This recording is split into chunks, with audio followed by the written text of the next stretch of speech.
Alors aujourd'hui c'est pratiquement... aujourd'hui c'est quelle date? Aujourd'hui c'est le samedi 10 mai. Voilà, comme l'a confirmé ma princesse.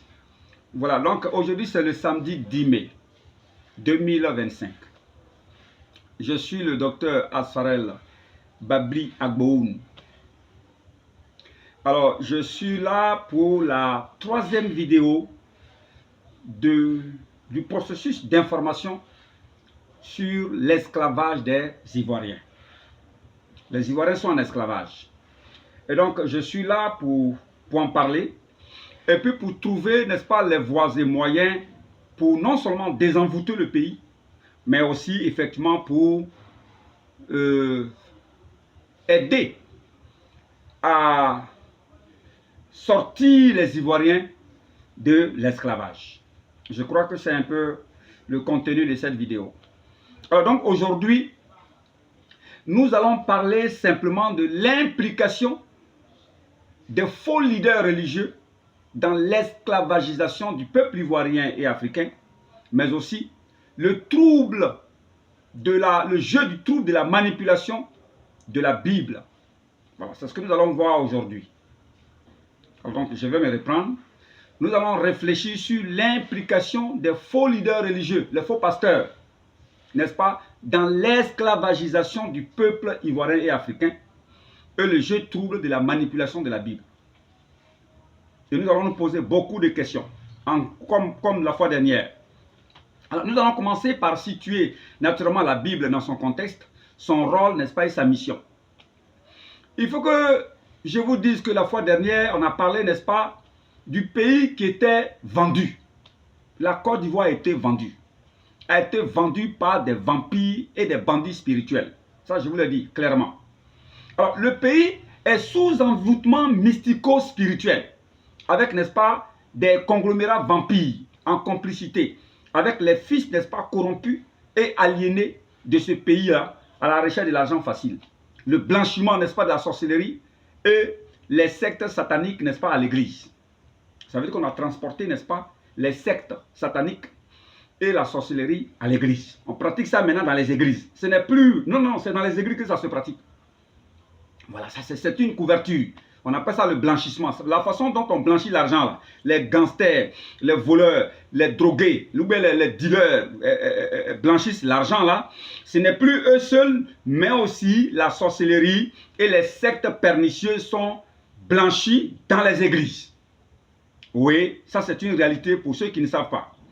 Alors, ces corrompus-là ont livré les secrets de nos sources protectrices naturelles et de sécurité alimentaire. Voilà, ça veut dire qu'ils sont allés investir avec des hôtels diaboliques sataniques nos rivières, nos montagnes, nos forêts, nos savanes, nos lagunes, nos plages, nos bas-fonds, nos carrefours. On va en parler un peu. Est-ce que vous savez pourquoi les gens font des boutiques dans les carrefours? À l'époque, vous voyez les Mauritaniens là, ils font toujours, n'est-ce pas, ils placent leurs boutiques dans les carrefours. Vous pensez que c'est parce que c'est des sites stratégiques? Non. C'est dans les carrefours que les gens mettent les hôtels diaboliques et sataniques. C'est pour cette raison. La vraie raison, c'est ça. C'est dans les carrefours qu'on met, n'est-ce pas, qu'on fait qu'on dresse les hôtels diaboliques et sataniques, n'est-ce pas, pour dominer sur l'environnement. Si c'est une commune, on cible, n'est-ce pas, tous les carrefours et puis on domine. Donc, tout l'argent de la commune, là, ça s'en va chez eux. Oui, parce que c'est là que tout le monde passe. Donc, en maîtrisant les carrefours, alors ça leur permet une domination et ça leur permet de récupérer tout l'argent qui circule, n'est-ce pas, dans le quartier, dans le village, dans la ville, dans le pays. Tout, ils récupèrent, ils s'en vont. Mais ça, vous ne le saviez pas, certainement. Ou il y en a qui le savent, mais bon, qui font peut-être semblant de ne pas le voir. Alors, donc, je vous ai dit toutes ces choses parce que c'est vraiment important. Nos plages, n'est-ce pas, sont utilisées pour des rites de sorcellerie, n'est-ce pas, de vampirisme et tout ça. Nos rivières sont utilisées. Mais qui a donné la clé, n'est-ce pas, de toutes ces choses? En réalité, ce sont des fils indignes, n'est-ce pas, de nos pays, de notre pays. Dans les villages, dans les communes, d'ailleurs, c'est eux qui font ça. Sinon, un chef de terre qui parle sur sa terre pour dire que qui que ce soit qui ait mis ici des fétiches ou bien qui pratique des rituels sans notre autorisation, que la personne, dans les 24 heures, n'est-ce pas, disparaisse, effectivement, ça va avoir un effet. Mais ils sont complices.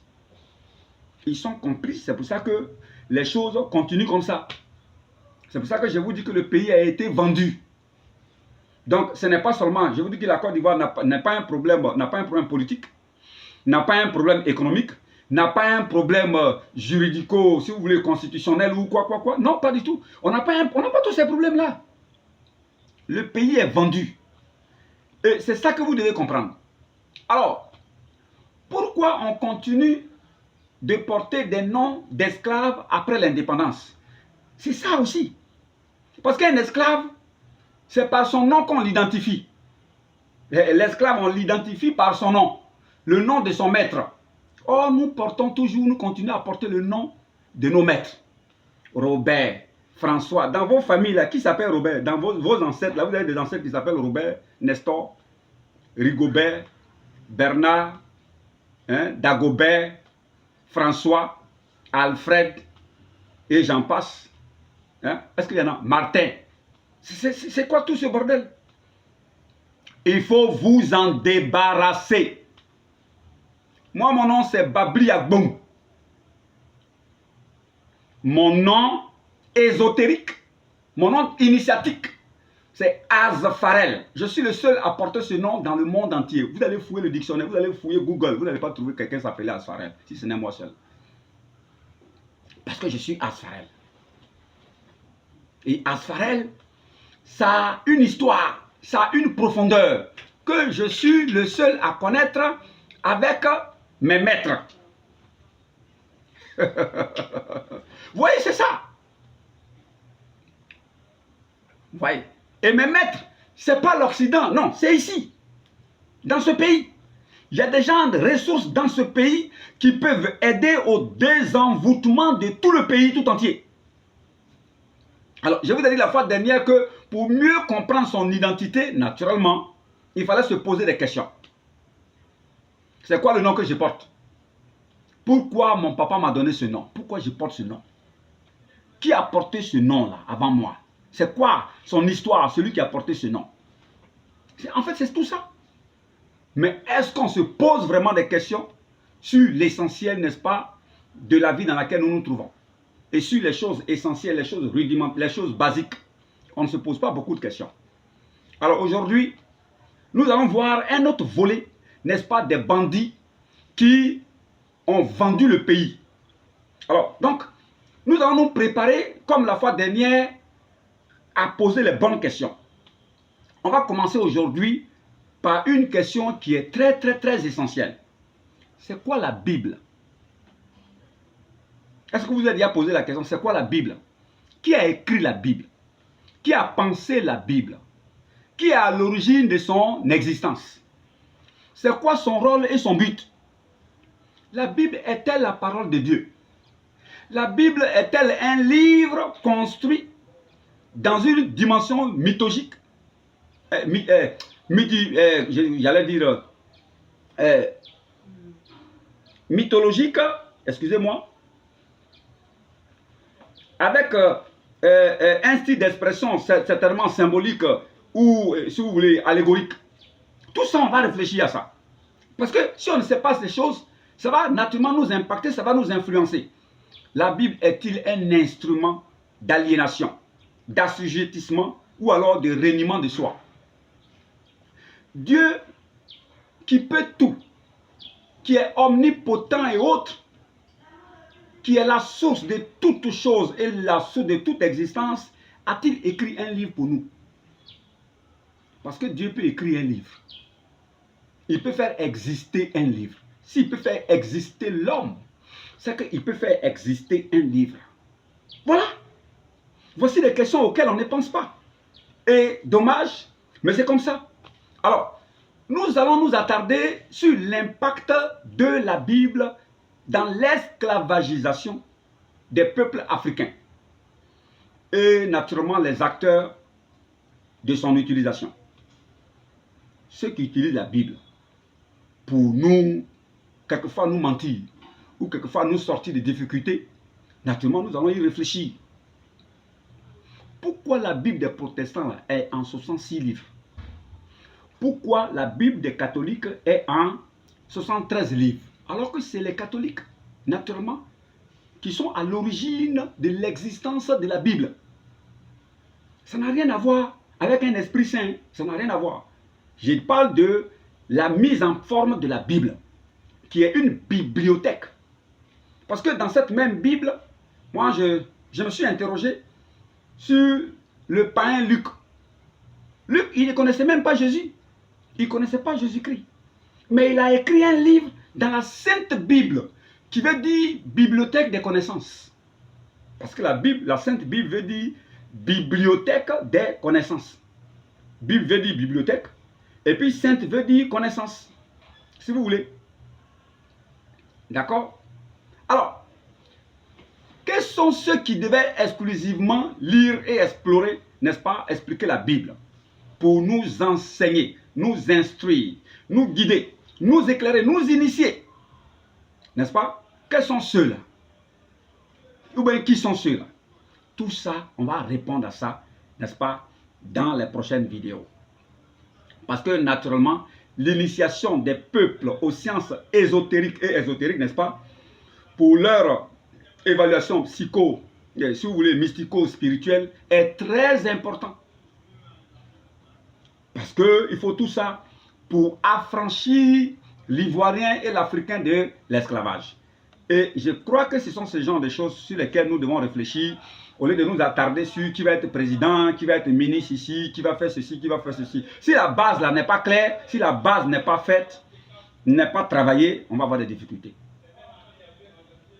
Alors, toutes ces questions parce que ces vampires volent les étoiles, n'est-ce pas, de nos enfants, dans les églises, dans des lieux de consultation, avec des marabouts et tout ça. Ils volent les étoiles, n'est-ce pas, de nos enfants. Ils volent les étoiles de nos frères et tout ça. Ils volent ça à travers, n'est-ce pas, tous ceux qui vont consulter, n'est-ce pas, chez ces marabouts et autres. Ils vous volent vos étoiles. Ça, vous devez le savoir. Marabouts, pasteurs, faux pasteurs et tout ça, ils sont dedans. Ils volent les étoiles des gens. Ils vous imposent la main, ils font des choses, ils vous donnent des grilles. Tout ça, c'est des conneries. Vous voyez? Et ces gens, ils sont malins. Ils nous encouragent au viol de nos interdits. À travers, n'est-ce pas, surtout les faux pasteurs. Voilà.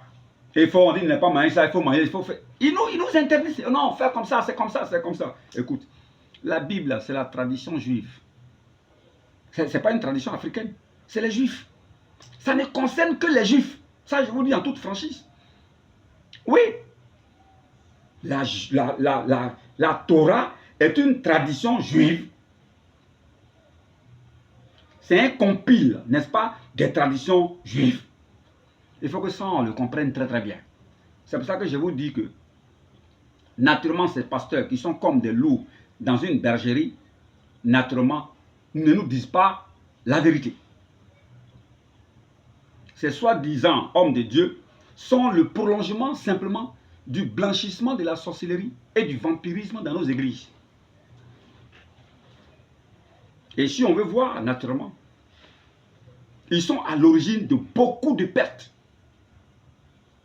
de nos valeurs. Et c'est dommage. Parce qu'ils sont en mission. Mais quelquefois, ils sont en mission sans le savoir ou en le sachant. Parce qu'ils s'allient, n'est-ce pas, à des églises à l'extérieur. Ils ne connaissent même pas les missions de ces églises. Ils ne savent pas pourquoi ces églises sont créées, sur quoi ces églises reposent. Et puis, pas bon, ils font des partenariats parce qu'ils peuvent avoir l'argent et ils viennent nous embêter. Vous voyez? Donc, ils utilisent nos rites et traditions, n'est-ce pas, quand cela les arrange. Comme par exemple dans le cas du mariage. Le mariage n'est pas une institution biblique. Je suis désolé. Le mariage n'a jamais été une institution biblique. Ça, ils le savent. Ils n'ont qu'à nous dire quel verset, dans quel livre, n'est-ce pas, de la Bible, on a institué le mariage. Et on a fait un déroulé de comment le mariage doit se faire. La dot, là, ce n'est pas chrétien. La dot, c'est nos coutumes, ce sont nos traditions. La preuve. Là où ils vont, après effectivement la cérémonie de dot, ils vont, comment on appelle ça, à la mairie et autres. Mais la mairie, le mariage à la mairie là, c'est une connaissance, c'est une institution franc-maçon. Oui, je vous le dis en toute franchise. Oui, oui. Et vous savez rien. Donc, il faut faire beaucoup attention à ce qu'on fait et à ce qu'on dit. Ouais. Donc, c'est depuis, on est des esclaves depuis nos noms. Dans nos familles, là, qui s'appelle Robert. Vous voyez. Donc, je vous en prie, les prochaines vidéos, nous allons aller un peu plus loin. Et puis, nous allons voir comment trouver des solutions pour que, naturellement, ces choses-là puissent, j'allais dire, changer. Et puis, nous permettre, n'est-ce pas, de changer de paradigme. Mais je voudrais mettre l'accent sur la prochaine vidéo. Elle va s'intéresser exclusivement à la petite région de Guibérois. Alors, je vais quadriller Guibérois et vous allez voir que Guibérois est à l'image, n'est-ce pas, de tout le pays et même peut-être de l'Afrique. Je voudrais remercier par ailleurs, n'est-ce pas, les autres contrées, dans les autres pays qui sont en train de lutter, n'est-ce pas, dans ce même sens, pour valoriser, n'est-ce pas, nos rites et traditions. Merci beaucoup. Que Dieu nous garde. Ciao, ciao.